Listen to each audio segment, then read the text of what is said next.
4 दोस्त, एक लंबा सफर और एक कार जिसकी स्क्रीन पर मारुति चलाते हुए भी वैगन का लोगो दिख रहा था।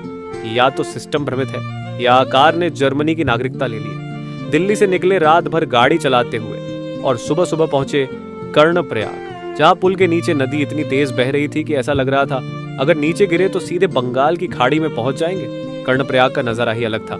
सामने पहाड़, नीचे नदी और बीच में हम नींद से झूमते हुए। दृश्य इतने सुंदर थे कि आंखों की नींद उड़ गई, पर कमर का दर्द याद रह गया। जोशीमठ की सड़क पर पहुंचे तो ऐसा लगा जैसे लोकेशन नहीं, कोई डेस्कटॉप वॉलपेपर चल रहा हो। हर मोड़ पर ऐसा नजारा कि ड्रोन उड़ाने की जरूरत ही नहीं पड़ी। आंखों से ही 4K क्वालिटी दिख रही थी। फिर मिला प्रकृति का एक सरप्राइजर। एक जगह प्राकृतिक मुल्तानी मिट्टी जमीन से अपने आप निकल रही थी, पर मिट्टी इतनी गर्म थी कि हाथ जल जाते, इसलिए खाली हाथ वापस आना पड़ा।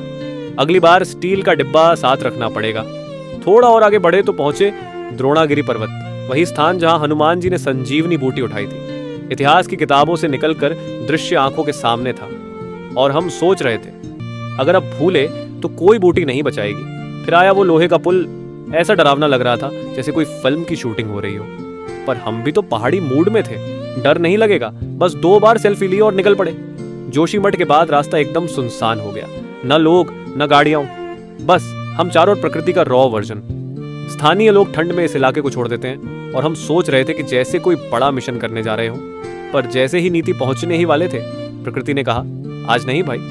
एक जबरदस्त भूस्खलन और रास्ता पूरी तरह बंद। ऊपर से आसपास कोई होटल भी नहीं था। तो हम अपनी अहमियत और बैग समेट कर लौट पड़े वापस जोशीमठ, क्योंकि जिंदा रहना भी जरूरी है। यात्रा यहीं समाप्त नहीं होती।